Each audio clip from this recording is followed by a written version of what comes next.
حتى أهل البدع والأهواء، أهل البدع العقائدية وأهل البدع السياسية.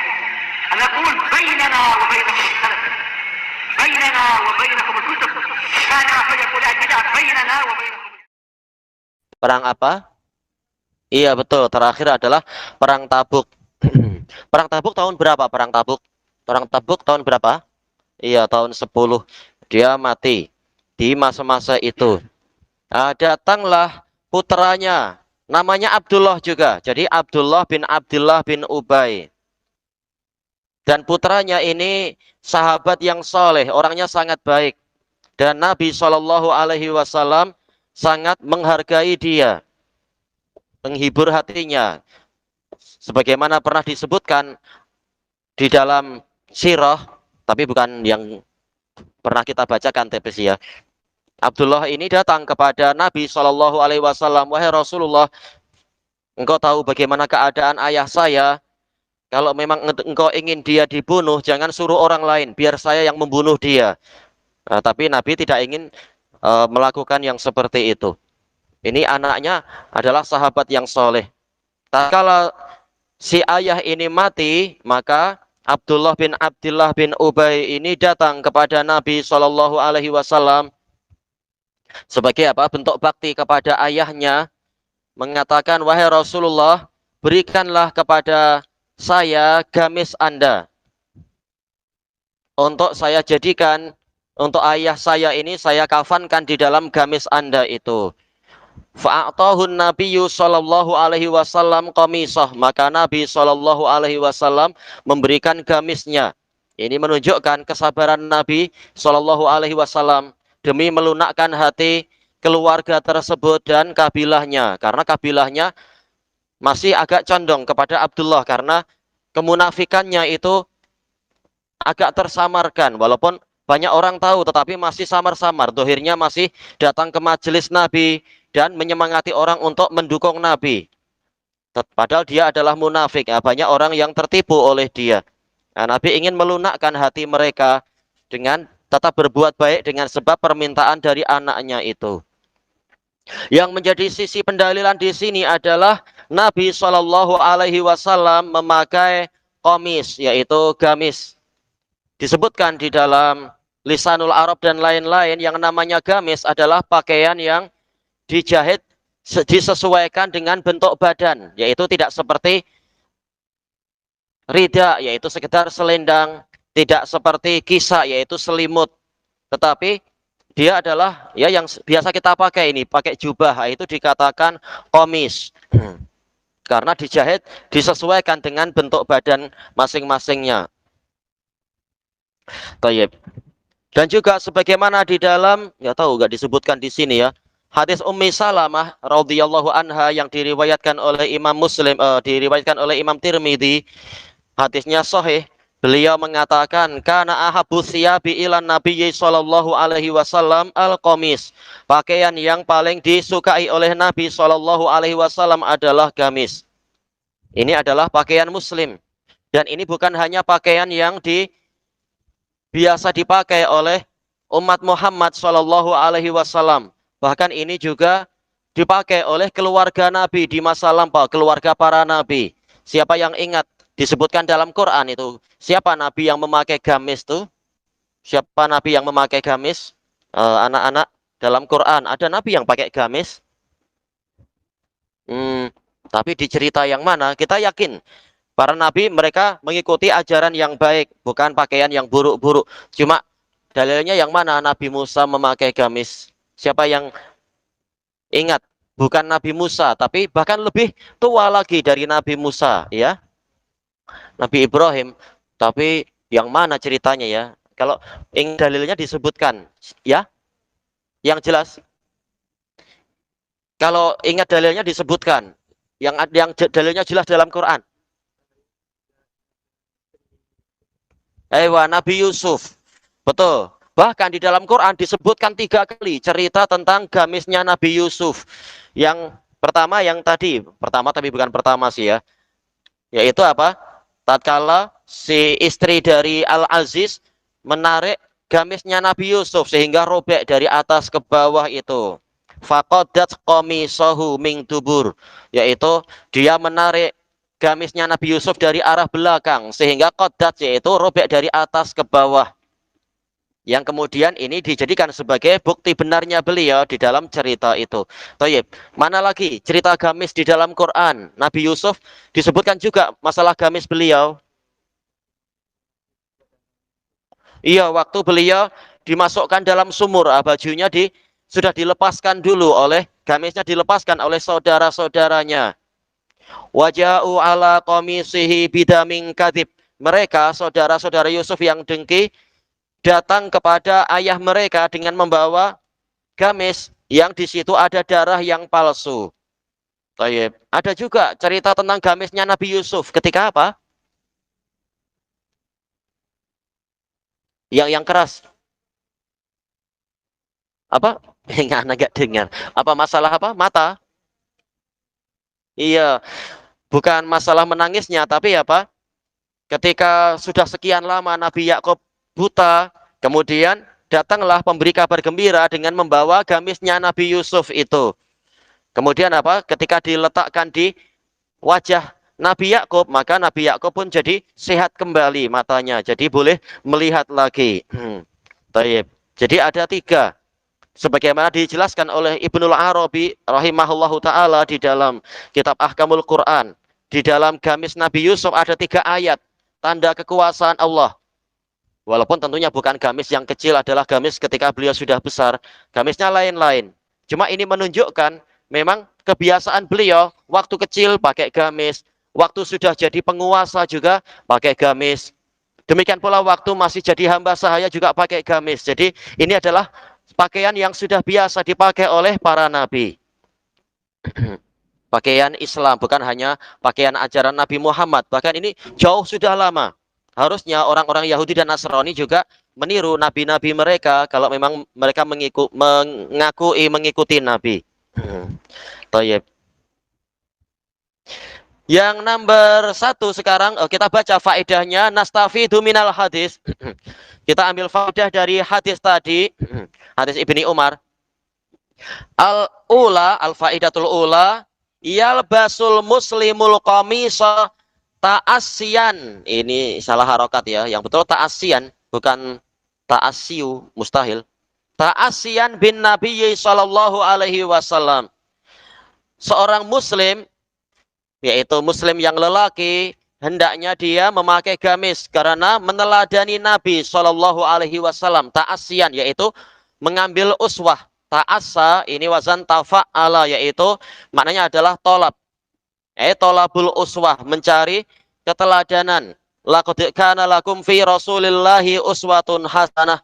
Sungguh telah ada untuk kalian pada diri Rasulullah teladan yang bagus. Kalau wanita bagaimana? Meneladani para istri Nabi dan para sahabiyat yang mereka memakai mirt, yaitu memakai apa? Selimut yang lebar, ya pakaiannya lebar-lebar, bukan pakai apa itu? Pakaian yang pendek-pendek, kecil-kecil, bukan. Tapi pakaian yang lebar, yang tidak membentuk badan. Yang kedua, al-mayyit yajuzu ayyukafana bil qamis. Mayit boleh untuk dikafani dengan memakai gamis. Tayyib. Kalau tidak bagaimana? Tak apa, pakai kain-kain kafan yang ma'ruf itu, tidak masalah. Tayyib. Kalau mayit aja boleh memakai gamis, apalagi yang masih hidup, lebih layak lagi untuk memakai itu. Bahkan ini sangat dianjurkan, meneladani Nabi dan menyelisihi cara berpakaiannya orang-orang kafir. Tayyib. At-taqwim, penilaian. Al-awwal, hal tuhibbu lubsal qamis. Apakah Anda suka memakai gamis? Ya, Abdullah. Artinya apa? Ya, saya suka untuk memakai gamis. Tayyib. Yang kedua, hal kana Nabiyyu sallallahu alaihi wasallam yalbasul qamis.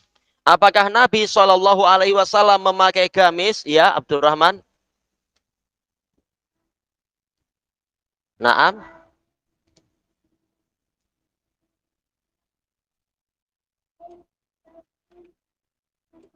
Artinya apa? Iya, Nabi Shallallahu Alaihi Wasallam memakai gamis untuk menutup aurat dan juga apa? Untuk sebagai perhiasan badan, walaupun dada itu dan belakang itu bukan aurat, tetapi ini adalah untuk sebagai suatu kehormatan. Thayyib. Tidak layak kita yang sudah belajar, sudah apa itu, sudah tahu adab-adab, kemudian keluar rumah masih dalam keadaan dada terbuka, belakang terbuka untuk laki-laki, walaupun bukan aurat. Tayyib. Kecuali kalau kita sengaja meniru Nabi memakai kain pelikat dan selendang seperti keadaan orang-orang yang ihram, nah, itu baik, tidak masalah. Tapi seringnya Nabi adalah memakai gamis. Itu lebih lebih sesuai untuk kalau kita kedinginan, nah, pakai gamis, pakai pakaian yang lebih menutupi badan. Demikian pula kalau di tempat-tempat yang banyak nyamuk, nah, ini lebih menutup badan kalau kita memakai gamis. Tayyib. Di masih ada waktu sedikit ya untuk daras yang pertama ini. Sekedar tambahan aja ya, bukan inti pelajaran.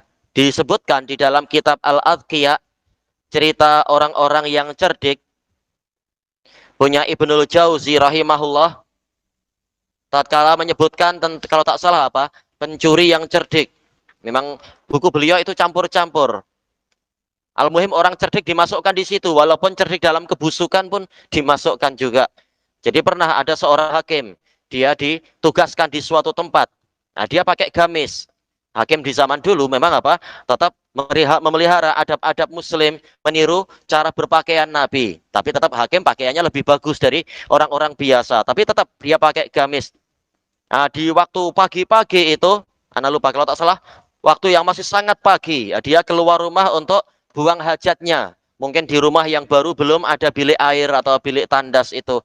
Ketika sudah selesai buang hajat, tahu-tahu dia dihadang seseorang. Nah, setelah bicara-bicara, ternyata orang ini pencuri, mengatakan, "Wahai Tuan Hakim, saya kenal Anda.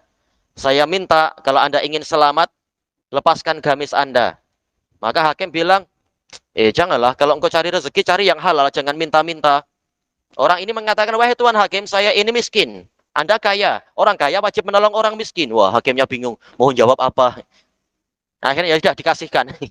Gamisnya dikasihkan. Kalau ingin selamat. Sebenarnya ceritanya sangat panjang, cuma Ana lupa perinciannya itu. Pencurinya pandai debat, tapi ya salah. Tak boleh kita mengambil harta orang lain tanpa izin. Rasulullah Shallallahu Alaihi Wasallam dalam hadis yang sahih telah mengatakan, la yahilu li ahadin ayyakhudha mala akhihi illa min tibatin illa bi tibatin min nafsih. Tidak halal seseorang mengambil harta saudaranya kecuali dengan kelegaan hatinya. Kalau emang ingin minta pakaian atau apa, datang baik-baik di rumah hakim, bukan menghadang dan mengancam macam itu. Akhirnya memang hakimnya pulang dalam keadaan tak pakai baju yang baik, bahkan sebagian auratnya nampak karena pencurinya tidak puas. Dia bahkan minta seluar, minta ini, minta itu. Wah, kasihan hakimnya. Tayyib. Ini sekitar tambahan cerita kita aja. Ilahuna wallahu a'lam.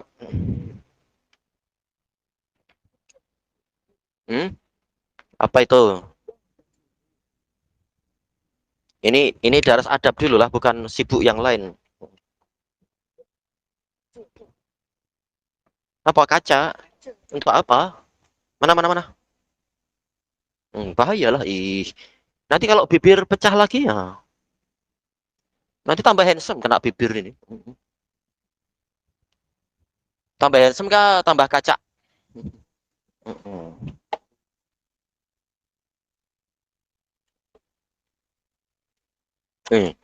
Sampai lupa mau buka buku apa. Untuk apa sih Bu? Bawa ini bahaya loh.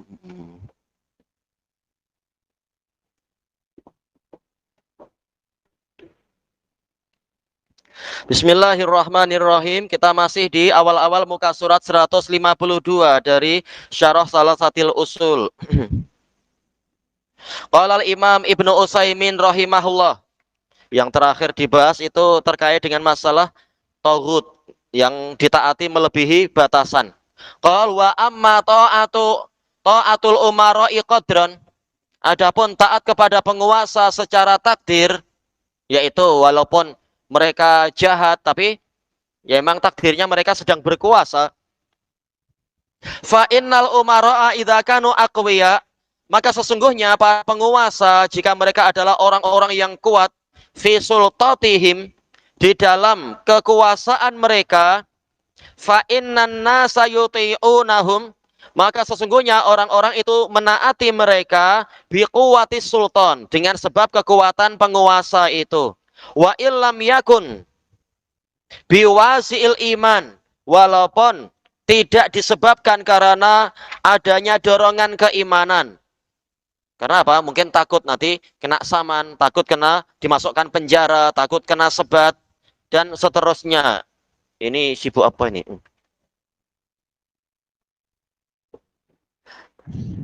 Qal li anna ta'ata waliyil amr takunu biwazi'il iman. Karena sebenarnya menaati penguasa itu harusnya dengan dorongan iman agar kita mendapatkan pahala, dan ini bagian dari akidah Ahlus Sunnah wa Jamaah. Tapi taat dalam perkara yang ma'ruf saja. Dalam perkara mungkar haram, kecuali kata para ulama apabila kita tidak mampu untuk menanggung apa istilahnya, tanggung jawab, tidak mampu menanggung hukuman jika kita melanggarnya, seperti masalah teks, masalah pajak itu. Mestinya yang terkena pajak adalah orang kafir, bukan muslim. Tapi daripada nanti malah masuk penjara atau kena hukuman lebih berat, maka para ulama mengatakan tak apa, bayar aja teksnya itu, anggap aja ini musibah. Musibah harta kita hilang sebagian, insya Allah Allah akan memberikan ganti. Kenapa?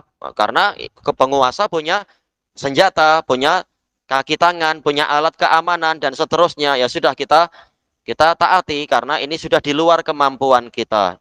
Wa hadhihi hiya ta'atun nafi'ah. Ketaatan yang didasari oleh iman, inilah ketaatan yang bermanfaat. An-nafi'atu liwulatil amr wan nafi'atu linnasi aidan.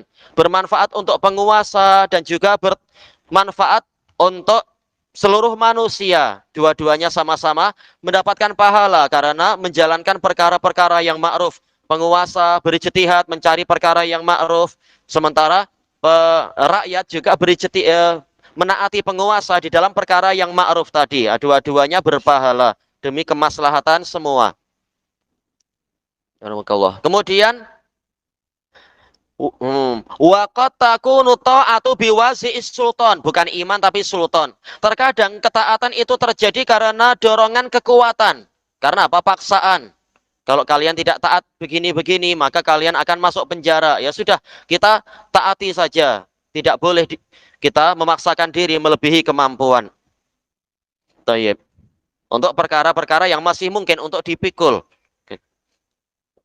Kemudian bihaitsu yakunu qawiyan yakhshan nasu min, yang mana si penguasanya itu kuat, orang-orang takut kepadanya, wa yahabuna, orang-orang gentar kepadanya, li'annahu yunakilu biman khalafa amroh, karena dia akan menimpakan hukuman kepada orang yang menyelisihi perintahnya, seperti waktu masih penjajahan British mungkin, atau penjajahan Belanda, atau penjajahan Perancis dan lain-lain yang jahat dan kejam itu.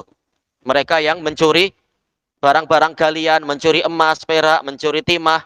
Tapi rakyat juga yang disuruh untuk jadi pekerjanya, pekerja paksa.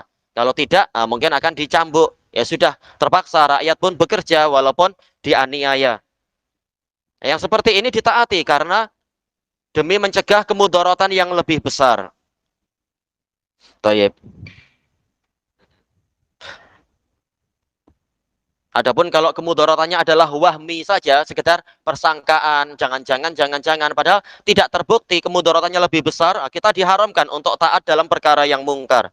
Qal walihadza naqul, maka dari itu kata Imam Ibnu Utsaimin, kami katakan innan nasa ma'a hukamihim fi hadhil mas'alah lahum ahwal. Sesungguhnya umat manusia bersama penguasa mereka, rakyat bersama penguasa di dalam masalah ini, mereka memiliki beberapa keadaan. Al-halul ula, keadaan pertama, ayyaqwal wazi'ul imani. Dorongan keimanan itu kuat. Warroda'u as-sultani. Tayyib. Roda yaitu apa? Faktor pencegah yang sifatnya adalah kekuatan fisikal dari penguasa, itu juga kuat. Wa hadhihi akmalul ahwal wa a'laha. Inilah keadaan yang paling sempurna dan paling tinggi. Pemerintah mengajak yang baik dan pemerintah juga kekuasaannya hebat. Seperti apa? Kekuasaan Abu Bakar As-Siddiq, kekuasaan Umar ibnul Khattab dan yang seperti beliau-beliau itu tadi. Ajarannya baik dan juga kekuasaannya hebat. Maka ini paling sempurna, mengajak pada yang baik-baik. Pembuat kejahatan dihukum dengan adil. Al-halusaniyah, keadaan kedua, hal boleh mudzakkar, boleh muannas, makanya boleh sani, boleh saniyah. Ayat ufal waziul imani. Dorongan keimanan itu lemah. Waroda usultani, faktor pencegah yang sifatnya kekuatan fisik penguasa juga lemah. Wahadhi adnal ahwal wa akhtaruha. Ini keadaan yang paling rendah dan paling berbahaya. Karena akan timbul berbagai kerusakan, kekejian merajalela di mana-mana, kekuasaan lemah. Dan ternyata keimanan juga lemah. Sehingga yang berkuasa adalah setan dan hawa nafsu. Ya sudah, negara rusak. Toyib. Kemudian alal mujtama terhadap masyarakat. Wa ala hukamihi wa mahkumi. Juga ini membahayakan para penguasa dan rakyatnya juga. Sebentar lagi akan datang hukuman dari langit atau hukuman dari bumi, hukuman Allah Ta'ala. Li'anahu idza dha'ufal wazi'ul imani, karena apabila dorongan keimanan itu lemah, waroda'ul imani, roda'us sultani, demikian pula faktor pencegah yang sifatnya adalah fisik penguasa itu juga lemah, hasolatil fawdha, akan terjadi kekacauan al-fikriyah yang bersifat pemikiran. Mungkin akan banyak pemberontak-pemberontak yang menulis di surat kabar atau di media-media massa lainnya, menulis mengajarkan akidah apa itu mungkin syuyu'iyah, komunisme itu, yang suka memberontak, suka mengacau, bukan mengajak pada kebaikan, memberontak untuk diri sendiri, bukan untuk menjadikan penguasa itu jadi lebih baik. Sehingga keadaan jadi kacau. Demikian pula yang memiliki pemikiran menyimpang, memesong, kejahatan akan diajarkan di media-media massa. Karena penguasa tidak mencegah kebatilan-kebatilan di media massa itu. Penguasanya lemah, imannya juga lemah. Wal khuluqiyah, demikian pula kekacauan akhlak, segalanya serba boleh. Naudzubillah. Wal amaliyah, amalannya juga kacau.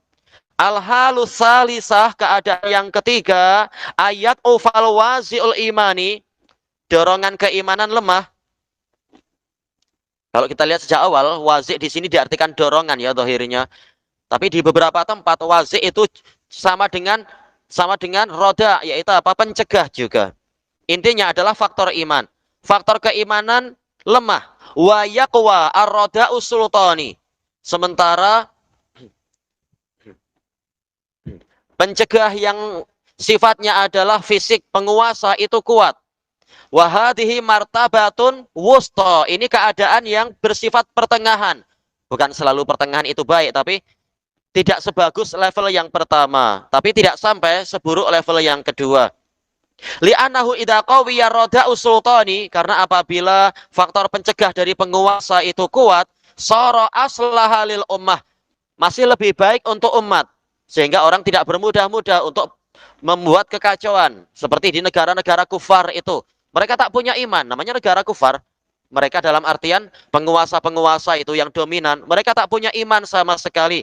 Tapi paling tidak kekuasaan mereka kuat, sehingga pencuri tetap ada hukumannya, perompak ada hukumannya, perogol ada hukumannya, dan yang seperti itu. Dan secara umum di jalan-jalan juga masih tertib. Orang tidak sembarang-sembarang menulis yang buruk-buruk, walaupun tidak ada iman sebenarnya. Dan jelas apa, ajaran kekufuran ya merajalela tetap. Tapi secara ketenangan, ketentraman, ekonomi, masyarakat masih ada keteraturan. Muslim pun masih paling tidak, walaupun serba kurang, tapi tetap terlindungi. Tidak sampai dikacau selama 24 jam selalu dikacau, tidak. Tetap hidupnya boleh relatif tenang, Muslim yang ada di situ. Bahkan dengan alasan hak asasi manusia, boleh untuk sholat di masjid, boleh juga untuk memakai pakaian islami. Walaupun harus siap, sering diejek, tapi Tapi paling tidak, ketika penguasanya kuat, maka orang-orang yang sangat jahat tidak bermudah-mudah membuat kekacauan. Fil madhar, ya secara zahirnya masyarakatnya itu keadaannya masih bermaslahat, masih teratur daripada kalau tidak ada penguasa, sudah kacau. Seperti di tempat-tempat yang banyak pemberontakan itu. Bukan hanya orang kafir, muslim pun hidupnya kacau. Fa'idah tafat quwwatu sultan, kemudian apabila kekuatan penguasa itu melemah, fala tas'al an halil ummah, maka jangan engkau tanyakan tentang keadaan umat. Saddam Hussein difatwakan kafir oleh para ulama karena dia adalah syuyu'i ba'si, yaitu kafir. Karena apa? Dia komunis, tapi komunis Arabi. Tetapi selama dia berkuasa, paling tidak negara masih tenang. Orang kafir tidak berani bermudah-mudah untuk merompak, mengambil barang-barang galian, atau mengambil peninggalan-peninggalan kuno, kekayaan kerajaan. Tapi begitu Saddam dijatuhkan, orang-orang kafir menjatuhkannya bersama orang-orang Syiah itu, sudah kacau sampai sekarang. Situasi di mana itu, di Irak. Seperti yang disebutkan oleh para masyayikh yang ada di Irak. Keadaan kacau, hanya tenang di beberapa distrik aja. Yang lain sisanya kacau. Demikian pula mungkin yang di Sudan, yang di Mali. Ketika penguasanya lemah, terjadi pemberontakan, akhirnya kehidupan semuanya kacau. Toyib. Qal wasu'i amaliha. Jangan engkau tanyakan tentang buruknya amalan umat. Untuk sholat pun susah kalau negara sedang ada pemberontakan. Dan seterusnya. Kita habiskan muka surat ini. Al-halur rabi'ah, keadaan yang keempat, ayyaqwa, harusnya tanpa titik dua ya. Ayyaqwal wazi'ul imani, dorongan keimanan, faktor keimanan kuat.